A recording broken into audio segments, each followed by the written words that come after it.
Hey everybody, Michael here. I'd like to welcome you to my YouTube channel. Most of you know me as Sky's the Limit on social media. In today's video that we're doing this afternoon, I'm going to show you some very basic editing skills that will allow you to take a aircraft photo that you have shot off of your DSLR camera, get it into Photoshop, Lightroom, etc., and basically edit it to the point where you can upload it and get it published on jetphotos.com. Now, those of you who are not familiar with Jet Photos, Jet Photos was founded back in 2002 and is the largest aviation photography website on the internet today. Since August of 2015, Jet Photos has been an integral part of Flight Radar 24, who uses Jet Photos aircraft photos for use on their website and in their apps. The Jet Photos database itself contains nearly 5.5 million photos contributed by almost 25,000 photographers worldwide and covers 216 countries and nearly 5,500 airports. Photos in the database have been viewed nearly 9 billion times and represents over 40,000 aircraft, both operating and retired, and it's constantly updated every day. The forums on the Jet Photos website are home to over 3,500 contributors, and you can find a broad range of topics there, ranging from photography and videography tips, aviation news, accidents, and even flight simulation. Okay, everybody, let's go ahead and get into some editing. Here up on the desktop, we have our Adobe Lightroom Classic, which is my preferred program for editing. Yours may vary. There's a lot of folks out there who love to edit in Photoshop, others who love to edit in GIMP. A lot of great programs out there. I prefer Lightroom Classic because I'm really just doing the most basic editing, and I find that Lightroom Classic has all those features that I need. So we've got Lightroom Classic here. The photograph that I've chosen to edit this afternoon is November 3761 Romeo, which is a Delta Airlines Boeing 737-800 in SkyTeam livery. This was taken back in April of this year, and it's actually a photo that I've already had published on Jet Photos back in June. So I basically re-imported the photo into Lightroom, and then I'm just going to edit it exactly how I did originally so you can get an idea of what my workflow is. And then based off of that or any videos that you've seen in the past, develop your own workflow for editing. Don't take what I'm telling you in this video as biblically chapter and verse. Everybody has their own technique. Develop your own. So this is what we're going to be editing. This was shot at Hartsfield-Jackson Atlanta International Airport off the south parking deck. And let's go ahead and get into it. Now, the first thing that I'm going to absolutely tell you not to do is to go straight to that auto edit button. Don't do it. It's not worth it. Just please, for the love of God, don't be lazy and hit auto. Learn editing techniques. Learn how to manipulate the sliders to get that picture perfect. Clicking on auto does not make the picture perfect by any means. You usually wind up having to fix things in the sliders. It's just not worth doing. So just please don't. So the areas that we're going to concentrate on while we're editing are spot removal and cropping, We're not going to play with the white balance. This is a color photograph that we're editing, not black and white, so color should be checked. For the profile, make sure that it's Adobe Color, and we're not doing any profiles or anything like that, so there's no need for that. White balance, we're going to just keep it as shot right in the camera, not doing anything with temperature or tint. We will be playing with some of the tonal bars here: exposure, contrast, highlights, shadows, whites, blacks. Not going to do anything with presence. Nothing in, we're not going to do any curve adjustments, adjusting the HSL. We're not going to be doing any color grading. We will be playing with sharpening and noise reduction.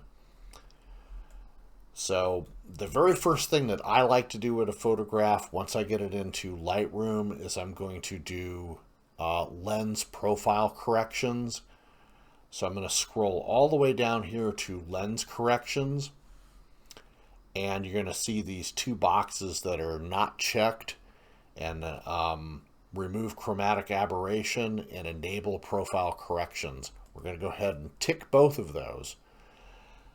If your lens is already registered in Lightroom, there's no need to do anything else. It's going to show up right here in the lens profile.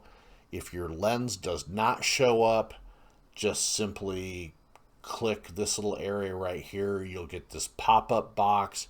Choose your lens. Once you've chosen the lens, the model and profile, I believe, just automatically auto-populate. And we're not going to do anything with distortion or vignetting, so we're not going to touch those. We are going to scroll all the way back up to the top to the basic tab, and then we're going to go ahead and work on spot removal, and then we will work on some crop overlay.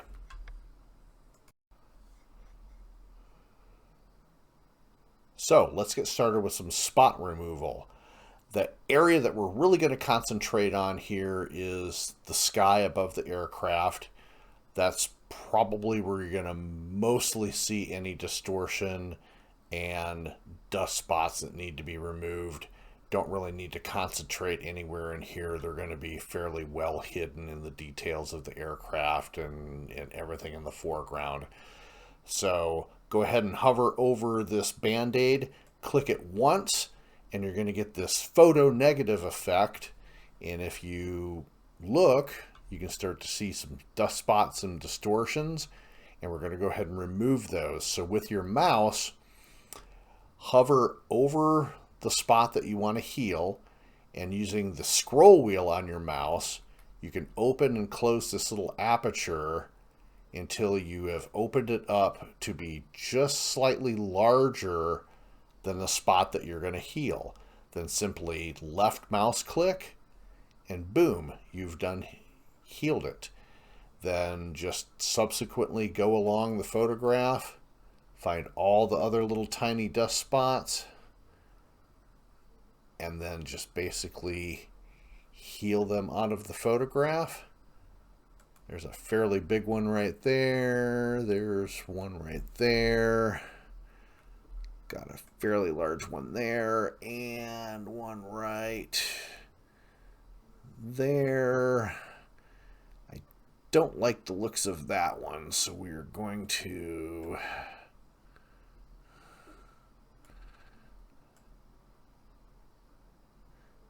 actually going to adjust that a little bit, and that should be perfect. Come back over, re-click the Band-Aid, and the photo reverts back to its original state. This time, all your little dust spots and distortions are gone. Next thing that we're going to do is we're going to crop the photograph, level the horizon, and we're going to center the fuselage of the aircraft between the center third of the photograph. So we're going to come over here on crop overlay, click it once. You're going to get this wireframe that comes up. And what I generally do when I am first doing my horizon check is my reference point for leveling the horizon is going to be anything with a vertical straight edge. And in this case, we're going to use these two cell phone towers. You can use the edge of a building that's in the background of the photograph if that's all you have available to you. Other than that, usually a tall building, cell phone tower will suffice. So basically what you want to do is have a good look at your photo. We see the center cell phone tower is leaning slightly to the left, so we're going to rotate the photograph slightly clockwise. So you can take your mouse, either move it to the left or the right of the photo, and you're going to left click, and then you get this secondary grid that comes up, and then you're going to hold, while you're holding the left mouse button, drag the mouse down and rotate the photo clockwise, and then just use the vertical reference points in the grid, compare them to the cell phone tower until they are straight up and down, and then let go of the mouse button and kind of eyeball it, and everything looks pretty well leveled on the horizon. Even the edges of the building are straight up and down, and looks like we've pretty well got it from there. Now we're going to adjust the photograph to eliminate the dead space between the nose and the backside of the aircraft. In this case, it's the left elevator, and we're just removing this dead space. We're going to crop it in as close as possible to the fuselage of the aircraft. So what we're going to do is we're going to bring the mouse, bring it over to the top left corner, or any corner that you choose, hit shift, click the mouse, and then just slowly drag the border in to crop the aircraft. By holding the shift button, you're maintaining the aspect ratio of the photograph, so you're keeping, it's going to be the same dimensions. You're not going to mess that up any. So once you've cropped it in a little bit, go into the photograph with your mouse, grab the photo, and then just slowly move it until you feel you have equal distance between the edge of the photograph on the right side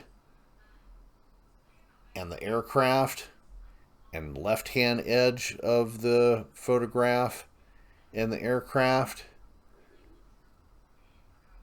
and you should be good to go. Keep in mind, there are people that actually will get a ruler out and measure that by the millimeter, but if you just got a good eye for detail, that should suffice. Next thing we're going to do is we're going to center the fuselage of the aircraft itself within the second third of the photo. And once again, we're just going to grab the photo, left click on the mouse, and we're going to move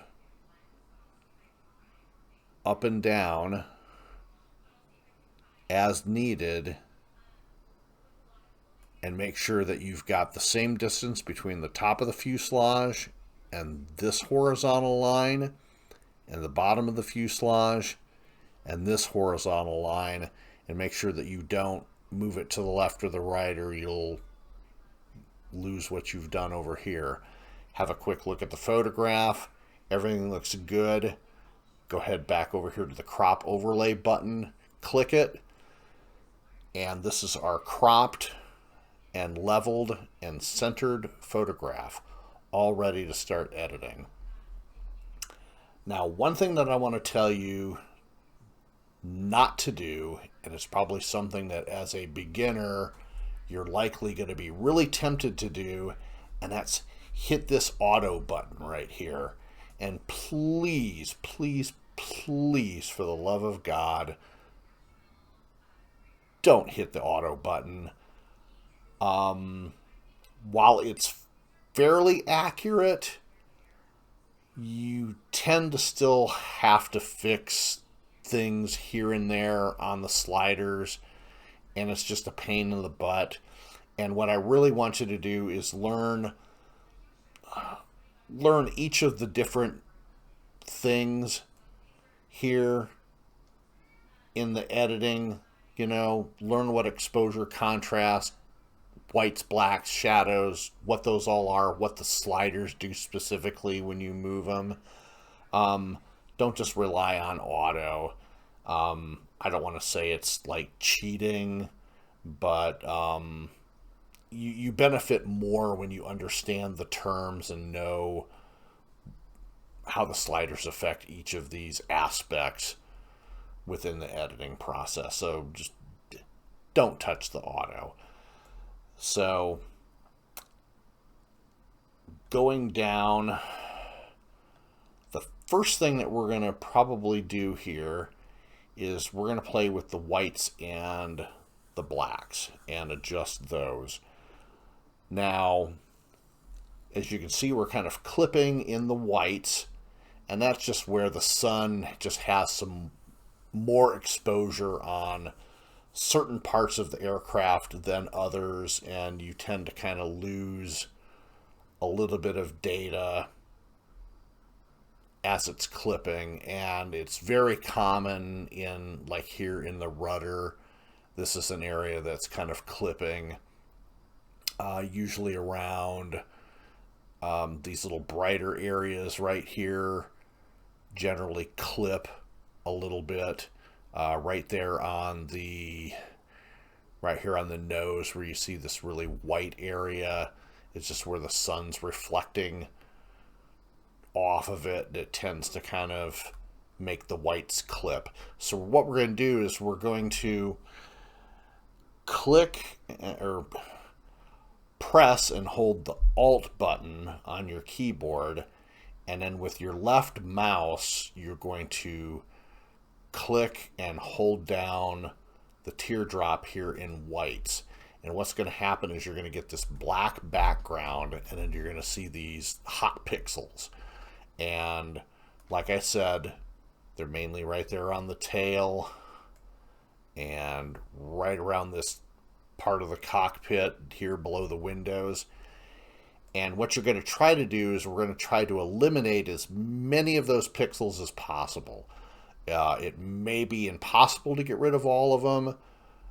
You may be able to get most or some of them, but we're going to try to get rid of as many as possible and just try to find a happy little medium, and then we can do other adjustments further in the editing process to clip those whites out completely. So what we're going to do is, so while we're holding the whites button, we're going to creep it over to the left, and as you can see, some of the pixels are starting to disappear. If I go all the way over to the left, as far left as that slider goes, not all of the pixels are gone. We still have some here, and you can see as evidenced here that we're still clipping in whites. So in this case, my personal preference is just to find a happy little medium, and then we'll find another way to unclip those whites later. So I'm going to go back, I'm going to back off this slider, and literally I'm just going to probably go to the halfway point, probably about 50, 51. You can actually click in here and manually type in. We're just going to go -50, and that's halfway between dead center and far left. So that should work here for this. And again, there's other ways we can unclip the whites later on as we're editing. Next thing we're going to do is the blacks, and same thing. You're going to press and hold down the Alt key. You're going to click on the teardrop. This time we get a white background. And what we're going to do here is we're going to advance the slider slowly to the left, and you can see where we start seeing some clipping in the blacks, and you can see those pixels starting to show up there in the white area. Once you do that, back off of the slider slightly until the last of those little pixels disappear. And in this case, it happens to look like -5. So we're going to go ahead and leave it like there. We'll unclick, let off the Alt key, and we're finished. Next thing we're going to do is play with the shadows. What the shadows slider is going to do is we're going to bring a little bit of exposure to the main landing gear in general, a little bit on the belly, underside of the wing. We really want to try to bring out a little bit of the detail in the main gear. So we're going to go ahead and play around with that. Add a little bit of positive shadow. Not very much, probably about 40 looks good. Kind of just start to see the inner hub. And this is showing a little bit better. Front gear's fine. We don't have to worry about that. And notice that we've brought eliminated just a little bit of the shadow under the wing and onto the fuselage. So -40 on shadows appears to be pretty good. Next, we're going to play around with the highlights. Highlights are very touchy. This is where if you put in too much negative highlight, you can cause haloing around the aircraft. Areas that I see it commonly are around the landing gear, the engines, up and down the leading edge of the wing. It's literally a halo effect.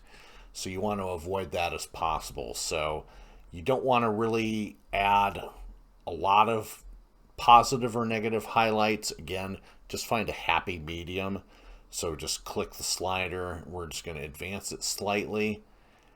And I think probably about -40 probably works good here. And then if you look up in the histogram, you see that we're no longer clipping in the whites.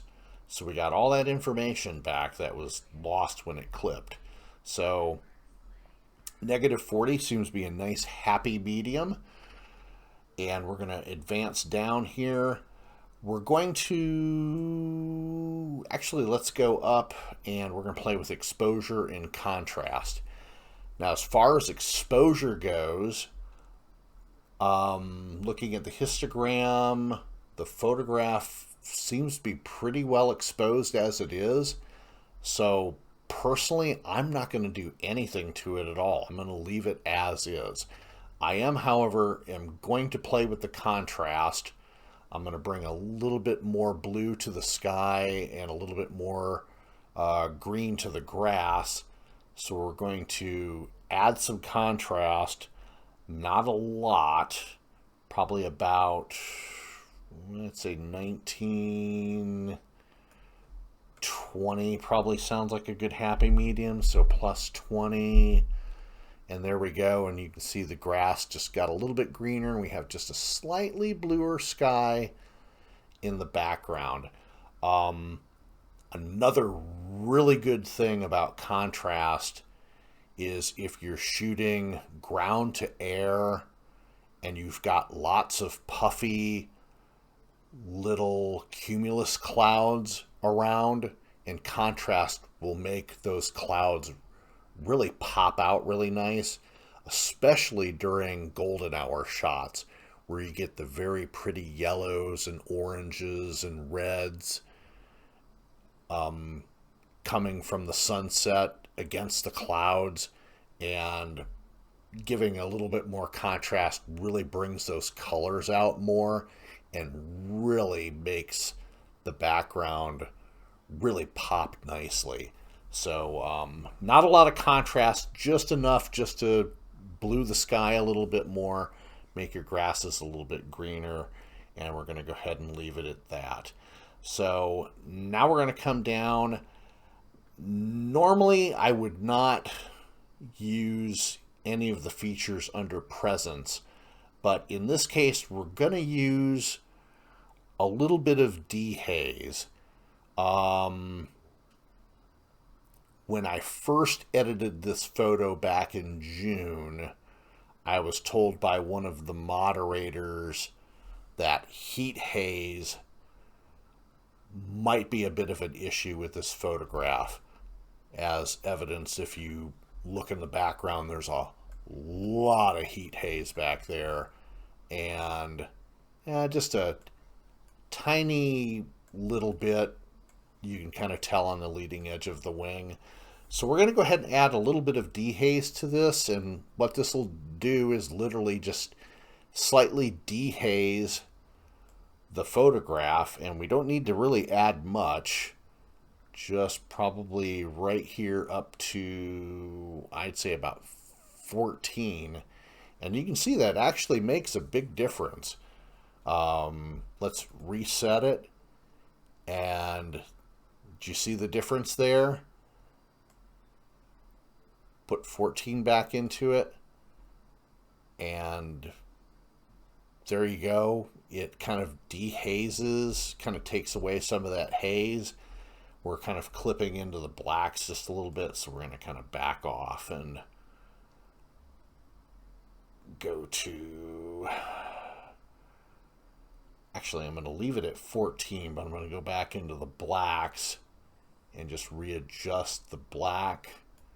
And actually zeroing out that takes out the black clipping. So just a little bit of dehaze to kind of take some of that haze out of the foreground. But normally on a good clear day, you probably don't even need to use the dehaze feature. But in this case, it actually really benefited the photograph. So now we're going to go down to sharpening and noise reduction. And the first thing that we're going to do is we're going to play with the noise reduction.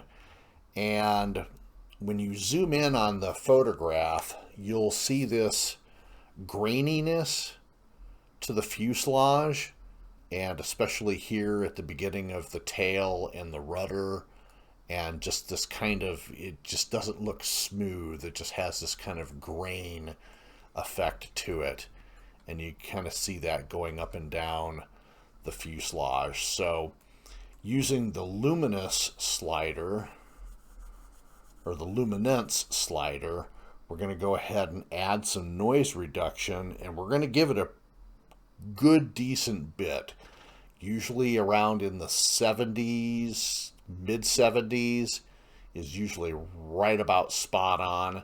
So we're going to go ahead and just drag the slider all the way over to 75, 76. And if you go back and you look, see how much this removed that grainy look and just really smoothed out the fuselage and the tail and the rudder. And it's actually slightly sharpening the Sky Team and the Delta logo, and bringing a little bit of sharpness to the ship number. So that's what the luminance slider does in this case. And now we're going to come up to the actual sharpening slider, and because this was a borderline heat haze photograph, even though we used the dehaze to get rid of a lot of the foreground haze, we're going to really need to crank the sharpening to sharpen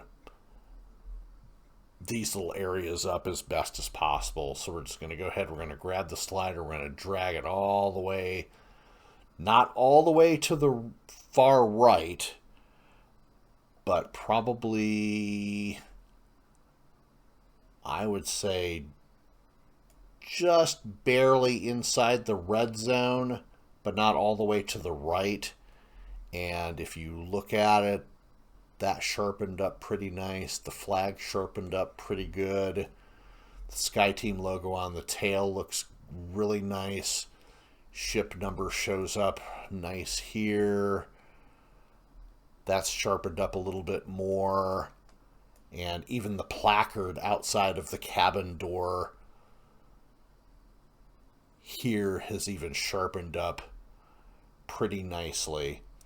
So that is about it for really just basic editing. There's not much more that you can do with this. So what we're going to do now is we're going to go ahead and export this photo out, and then I will show you on the website where you go to upload it and entering in the data, and then we'll go ahead and close out the video. So we're going to go up here to the menu bar, we're going to hit File, we're going to hit Export. You get the dialog box open. We're not using any presets, so we don't have to worry about that. We are exporting it to hard drive, and the export location, I think it defaults to the desktop, but I have a specific folder that my photos export to, and then I just choose it from here. Desktop photo exports. Because I edit the same photo over and over again, making tweaks when I'm editing, it's going to ask me do I want to overwrite the original file, and I'll get a dialog that asks me what I want to do.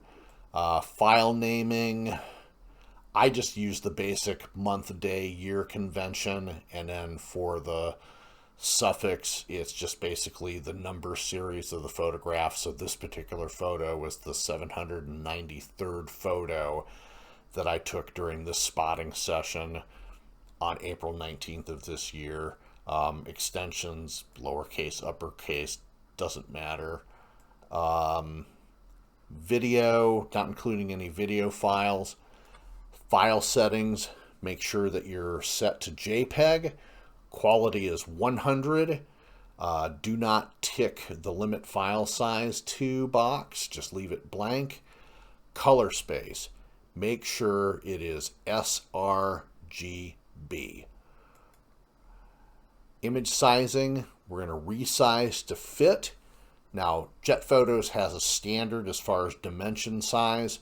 For people who are just starting out with editing, you're going to be restricted to smaller file sizes, like 1200 by 800 and smaller.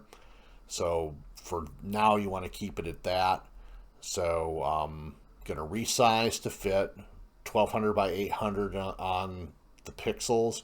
Resolution is going to be 240 pixels per inch. Output sharpening, this is where Lightroom really does its magic. So you're going to sharpen for screen viewing. So that's going to be basically websites, Instagram, Facebook, Twitter, Vervo, Flickr, wherever you might upload your photograph to. It's going to sharpen it for viewing on monitors, cell phones, tablets, etc. There is settings for if you're actually going to print on matte or glossy paper, then you can sharpen it for those. The amount of sharpening is going to be the highest, basically high. Metadata, you're going to include all metadata and make sure that the check mark is in remove person info and remove location info. You're going to add the location info as far as the airport that you took the photograph from in Jet Photos when you go to upload. Keep that unchecked. Watermarking is not allowed. No personal watermarks in your photos like you would probably do if you just uploaded it to Twitter or to Instagram. A lot of people like to put a personal watermark on there. Jet Photos does not allow personal watermarks. They'll provide you with a Jet Photos watermark to add to the photograph once you've uploaded it into the queue. So make sure you keep that unchecked. After export, basically do nothing as far as post-processing and hit the export button. And of course, I've already been editing this photo earlier, so I get the dialog box. File already exists. We're just going to basically overwrite it, and the little export bar comes up, and you just wait for the bar to fill in, and bingo, your file is done. So we're going to go ahead and drop out of Lightroom, and we're going to come over to our browser, and we're going to come over to jetphotos.com. But one thing that I do want to show you real quick is there's a particular tool that the Jet Photos screeners use to look for distortions, vignetting, haloing. Lightroom, Photoshop, they're not perfect. They do a really good job eliminating vignetting, but not all the time. And the Jet Photos crew has a specific tool that equalizes the image, and then you can kind of see those distortive effects and the haloing that I referenced when we were working on highlights. But the website is pinetools.com/equalize-image. And what you're going to do is you'll get this website here, choose the file, and we're going to pick the photo that we just finished editing, and you're going to double click it and it populates it, and you're just going to hit the equalize button, and it equalizes the photo, and then you can just carefully look at it, and as you can see, there's no haloing at all. Looks really good. However, one thing that I don't like about this particular website is it will put vignetting in where there is no vignetting.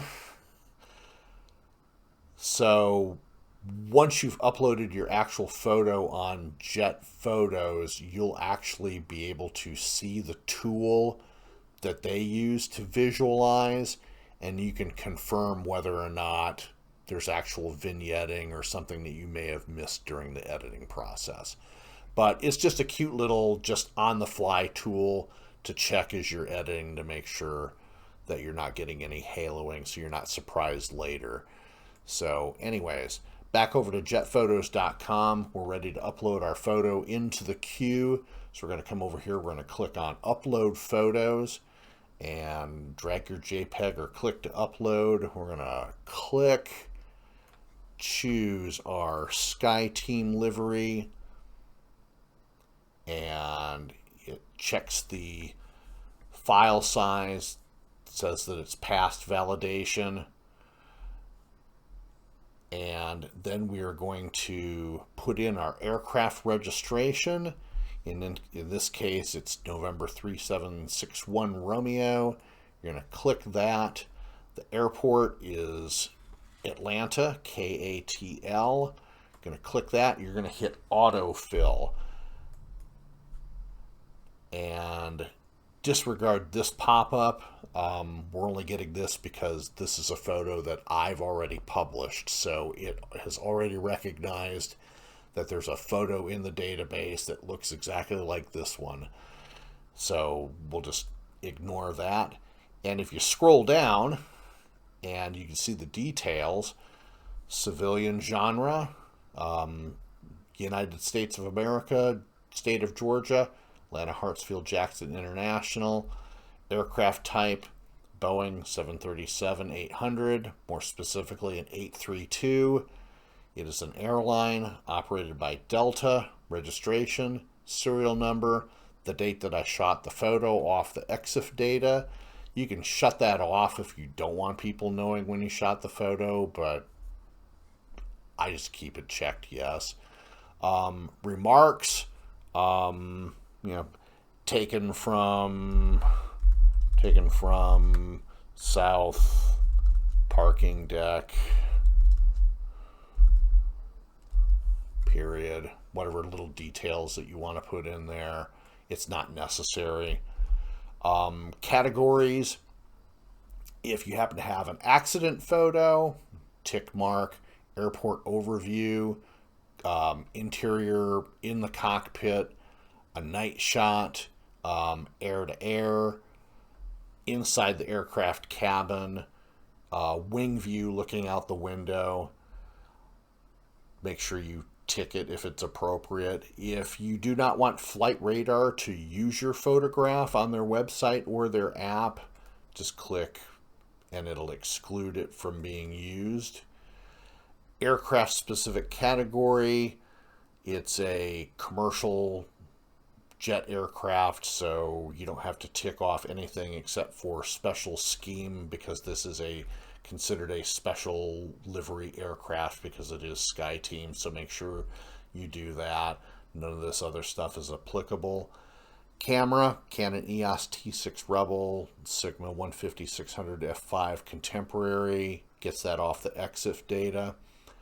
Hot photo. A hot photo is a aircraft, let's say Delta takes a plain Jane aircraft and they turn it into a special livery. That would be considered a hot photo. And hot photos generally apply for about 2 weeks. And after that, it's just considered a regular special livery aircraft. It's not a hot photo anymore. So you would put that in there, brand new livery on this registration. Make a note and comment that to the screener as well. And that is about it there. And then you just hit upload photo and it throws it into the queue. You'll get another dialog box to add the watermark. And then let me show you what the actual photo looks like when it's been published. So we'll come over here to my page, hit my photo statistics, scroll down. I've only got 12 uploads right now. And here's our Delta Airlines. Click the link. And there she is as published on Jet Photos. And as you can see, that post-processing that Lightroom does when you hit the export button does all that final sharpening and really makes the aircraft pop. You can see a little bit of that detail in the landing gear, the lighting under the wings, the belly. It's really sharpened everything up nice. And there you have it. Published photo on jetphotos.com. And that'll do it for this video. Please like and subscribe if you enjoyed watching the video. If you learned something, if you have any comments or questions, please leave them in the comments. Please subscribe to the channel. It gives me incentive to do more videos like this in the future. I really enjoy making them. Please excuse the tone of my voice. I'm not used to doing my own dialogue. I'm actually a shy guy by nature, but this helps me to learn how to do better dialogue and talk better in the future. So once again, thanks for checking out my video. Y'all have a great night. Take care. Bye-bye.